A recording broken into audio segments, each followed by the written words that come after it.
Good afternoon. Good to see all of you. I want to begin today's briefing by addressing the horrific shooting that took place yesterday at the Annunciation Catholic Church in Minneapolis, Minnesota, where a deranged shooter opened fire during morning mass, killing an innocent 8-year-old and 10-year-old. 14 other children and 3 adults were also injured during this horrible tragedy.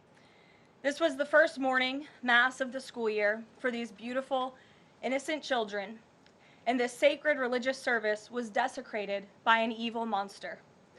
We are all eternally grateful to the heroic law enforcement officers and first responders whose courage and swift response aided all of those impacted by this horrible tragedy. As Director Kash Patel confirmed yesterday, the FBI is currently investigating this shooting as an act of domestic terrorism and a hate crime targeting Catholics. President Trump signed a proclamation yesterday following his call with the governor of Minnesota, Tim Walz, acknowledging the victims and their families and directing flags to be flown at half-mast. President Trump and the First Lady encouraged the entire nation to join all of us in praying for the victims and their families as they face unimaginable grief and loss. The White House and the FBI will continue to provide further updates as they become available. I also have a quick scheduling announcement for you today. The President will travel to New York City on September 22nd to address the United Nations General Assembly on Tuesday, September 23rd. On another matter, as Americans make their Labor Day weekend travel plans, they will be able to enjoy 5-year low gas prices thanks to President Trump fully unleashing American energy dominance. President Trump ended Joe Biden's Green New Scam policies and is delivering on his promise to make America affordable again. These savings at the pump are giving everyday American families more room in their budgets at the end of each month, which is the exact opposite of what we saw under the previous administration. And as we commemorate Labor Day this year, we finally have a president who fights and delivers for the American worker every single day. President Trump believes that American workers are the heart and soul of our economy and our national identity, which is why he's championed an agenda that puts them first always. For decades, the hardworking men and women of our country who built the greatest nation in world history were sold out by selfish, greedy, short-sighted globalists who put our country on a path to economic and cultural ruin. They hollowed out our factories and towns and betrayed the American working class by shipping jobs overseas and importing millions of low-wage migrants to replace American workers. Under President Trump, this national disgrace is over. American workers are, once again, being put at the center of national trade policy, and the dignity of American labor is being defended. As a result, President Trump has already brought in nearly $10 trillion in new private and foreign investments so that the top businesses in the world can create high-paying jobs in America and hire American workers to fill them. In fact, since President Trump took office, the economy has added more than 500,000 new jobs to the workforce. In a stark reversal from the Biden administration, all of that job creation has been driven by private sector growth, and all employment gains have gone to native-born Americans. Wages for blue-collar workers are now rising at the fastest rate in the past 60 years.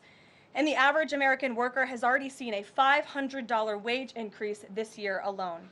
Thanks to the largest middle tax cuts ever signed into law by President Trump, with no tax on tips, no tax on overtime, no tax on Social Security, Americans in all 50 states will keep more of their hard-earned money. The average American taxpayer will see a tax cut of nearly $4,000 because of these pro-growth provisions, according to analysis from the Nonpartisan Tax Foundation. In other news, President Trump continues to deliver on his promise to restore law and order to our nation's capital. Since President Trump's intervention, there have been more than 1,283 arrests right here in the District of Columbia. Total crime in D.C. is down 19%, and violent crime is down 30%. Carjackings in the district are down 67%. Homicides are down 57%. Robberies are down 40%. Motor vehicle thefts are down 32%. And assaults with dangerous weapons are down 23%. And property crime is down 18%. These numbers prove the president's bold actions to make D.C. safe and beautiful again are working, just like he said they would. And that's why on Monday, the president took additional action to sign an executive order taking steps to ensure that cashless bail in Washington, D.C. is eliminated. For too long, D.C.'s reckless cashless bail policies have allowed dangerous criminals to be quickly released, which endangers everyone who lives in and visits our wonderful capital.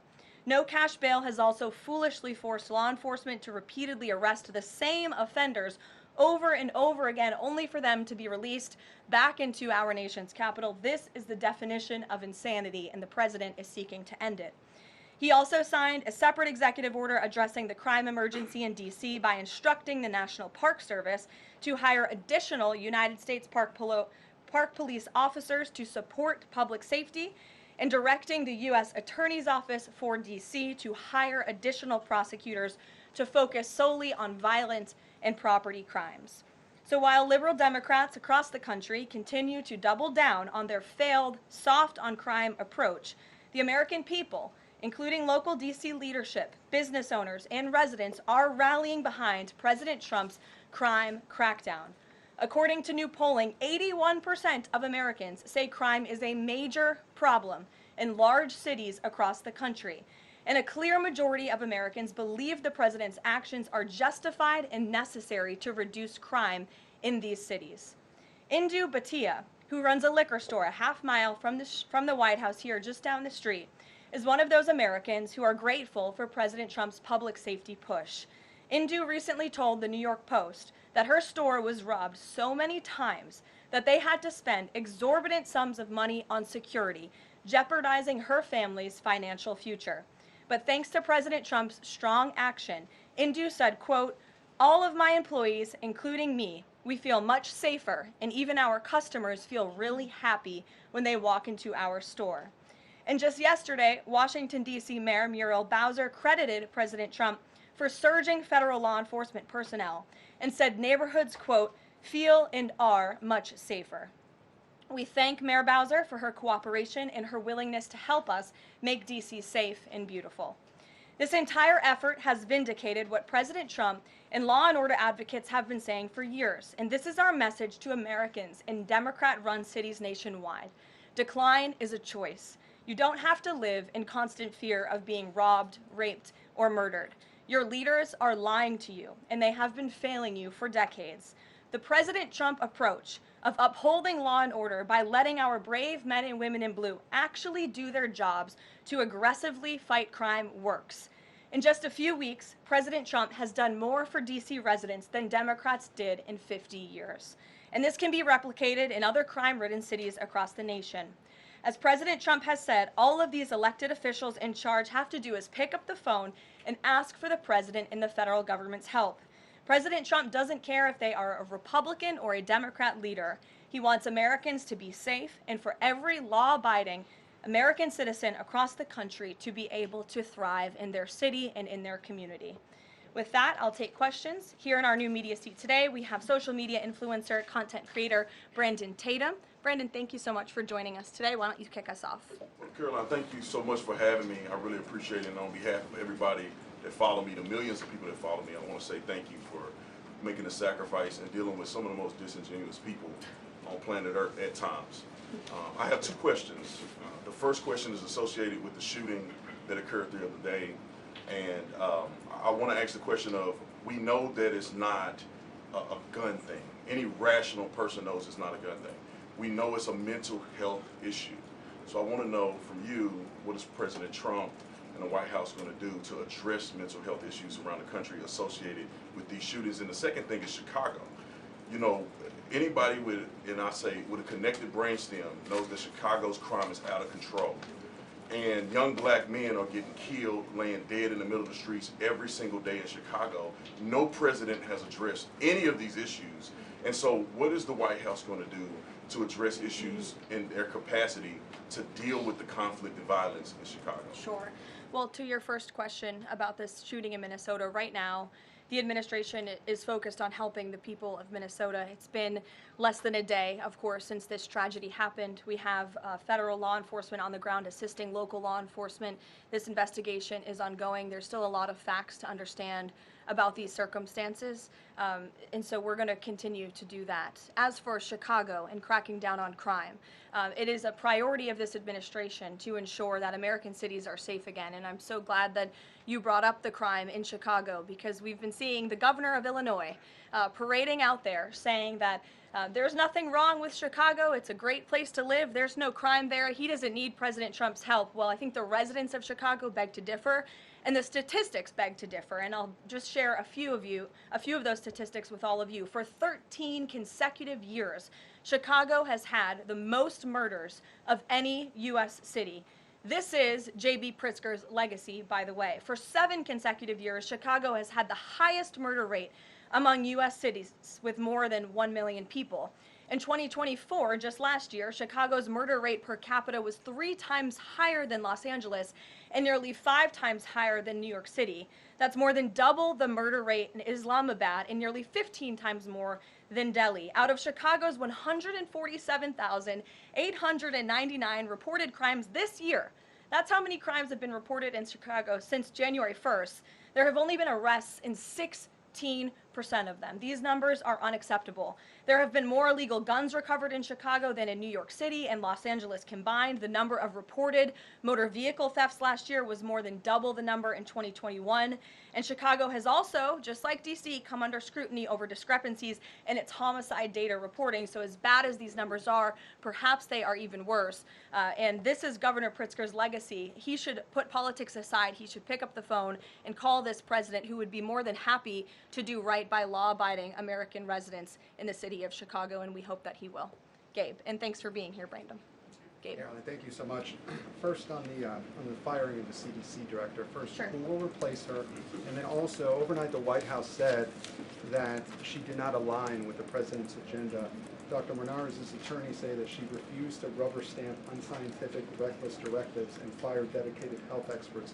What specifically did she do wrong? Look, what I will say about this individual is that her lawyer's statement made it abundantly clear themselves that she was not aligned with the president's mission to make America healthy again. And the secretary asked her to resign. She said she would, and then she said she wouldn't, so the president fired her, which he has every right to do. It was President Trump who was overwhelmingly reelected on November 5th. This woman has never received a vote in her life, and the president has the authority to fire those who are not aligned with his mission. A new replacement will be announced by either the president or the secretary very soon.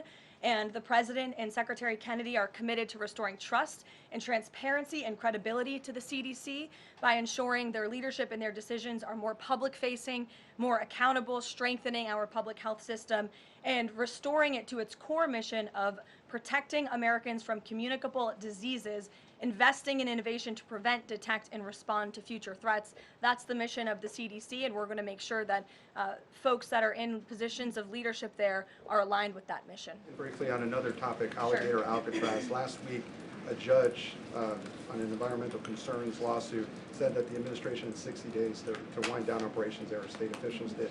Now, the administration has not been shy in fighting back against what it calls activist judges, but why is it backing down this time? We're not backing down. We've always said that we are going to continue to fight in the court of law for what's right, because we know that what this administration is doing with respect to all policy, but also immigration policy, is above the books, and we're abiding by our nation's immigration laws. And we think it's despicable that an activist judge has inserted themselves in this migrant detention facility to the point where DHS is now having to relocate these illegal immigrants to other detention facilities around the country. That is an unnecessary burden on the Department of Homeland Security and these agents who should be removing these criminals from our community. That's what the American people elected this president to do. So we've always maintained, Gabe, we're going to comply with court orders, but we're also going to fight back on them on the merits of the law. And DHS is in compliance while we disagree with this decision, and we'll continue to fight it in court. Let's go to... Hey, Go ahead. Thanks so much. So just following up on the CDC firing. Sure.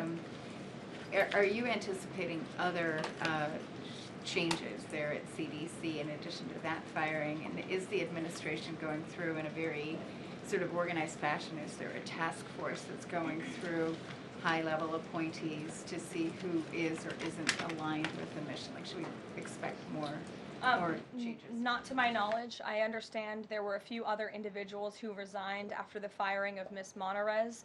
One of those individuals wrote in his departure statement that he identifies pregnant women as pregnant people. So that's not someone who we want in this administration anyway. So if people are not aligned with the president's vision and the secretary's vision to make our country healthy again, then we will gladly show them the door. Caroline, can I just Go to the back. Thank Yes. you, Caroline. Go behind you, Andrew. Go ahead. Oh, thank you, Caroline. The military deployment that President Trump has sent to the Caribbean Sea close to the shores with Venezuela is massive. It's much more that is needed to simply counter narcotics operations. Is President Trump considering launching military strikes to military installments or facilities in Venezuelan soil? I won't get ahead of the president with respect to any military action or questions about that ever.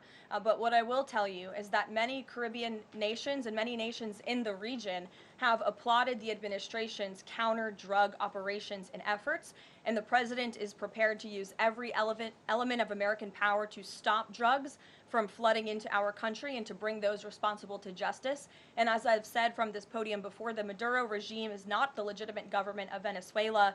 It is a narco-terror cartel. Maduro is not a legitimate president. He is a fugitive head of this drug cartel. He has been indicted in the United States for trafficking drugs into our country, and it is the utmost responsibility of this president and this administration to prevent the illicit flow of drugs into our country and to protect citizens from those deadly poisons.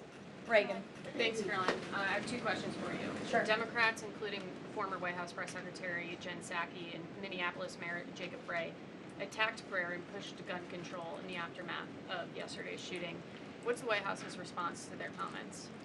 Yes, I saw the comments of my predecessor, Ms. Psaki, and frankly, I think they're incredibly insensitive and disrespectful to the tens of millions of Americans of faith across this country who believe in the power of prayer, who believe that prayer works, and who believe that in a time of mourning like this, when beautiful young children were killed while praying in a church, it's utterly disrespectful to deride the power of prayer in this country, and it's disrespectful to the millions of Americans of faith.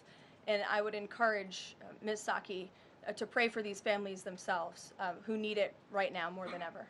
My second question for you is that there have been media outlets who have glazed over the fact that the shooter was confused in their gender identity.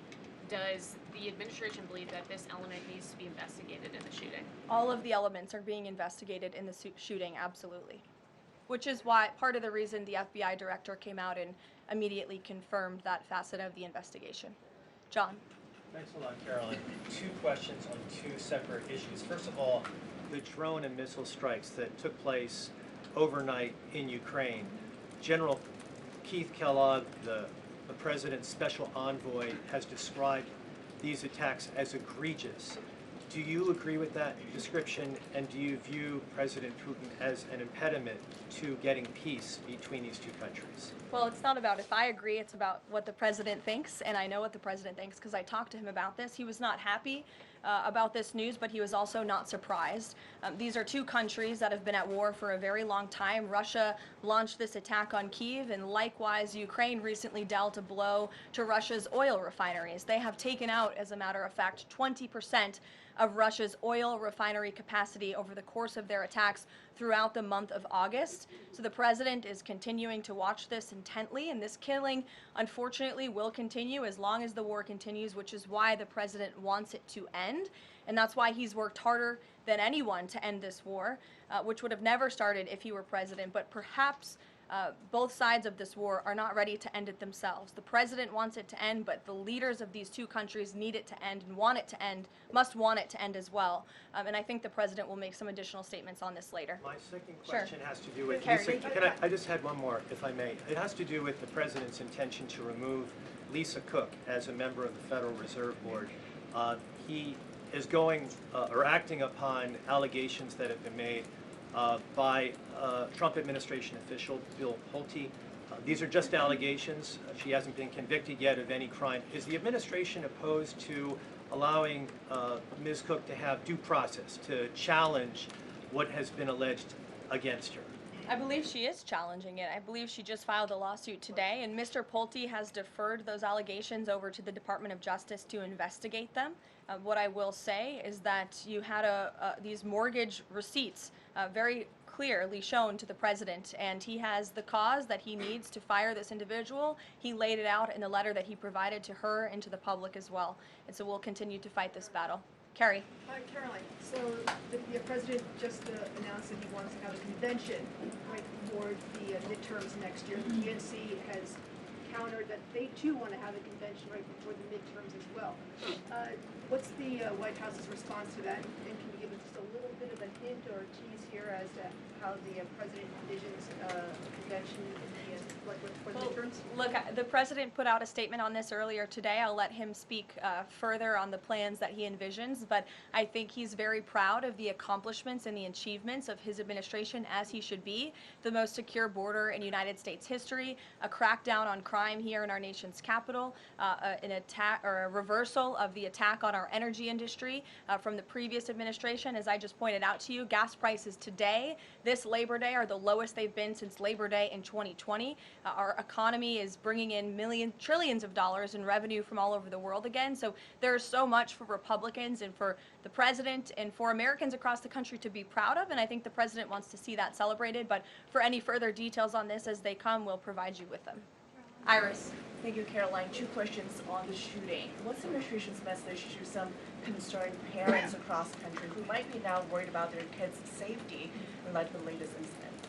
We completely and totally understand the concerns of parents across the country.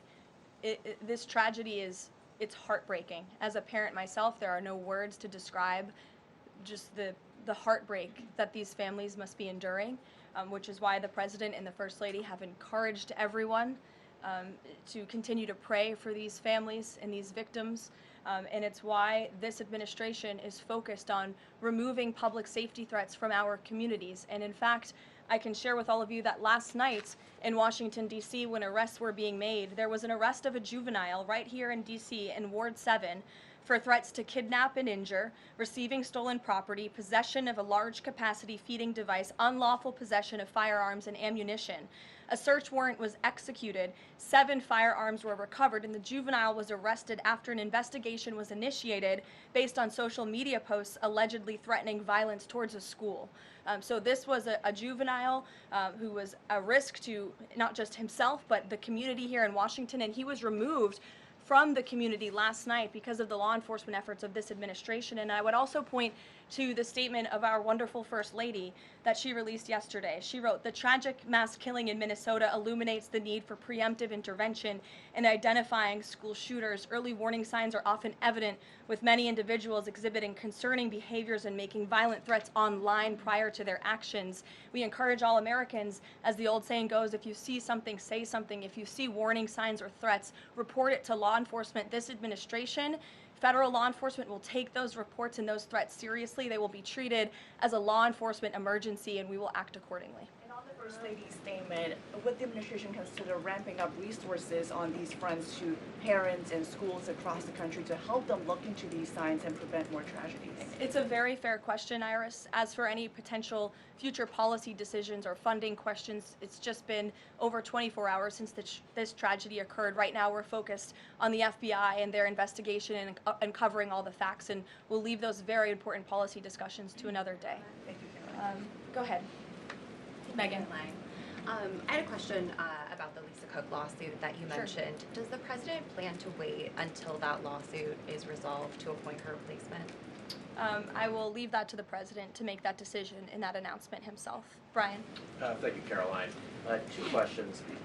Bouncing off the CDC, situation at CDC, I'm curious if administration officials are pushing back on the president's agenda, privately, publicly, however, should they fear to lose their jobs going forward? Look, I think if you're doing your job well, and if you are executing on the vision and the promises that the president made to the public who elected him back to this office, then you should have no fear about your job. Just do your job. That's what this president wants to see.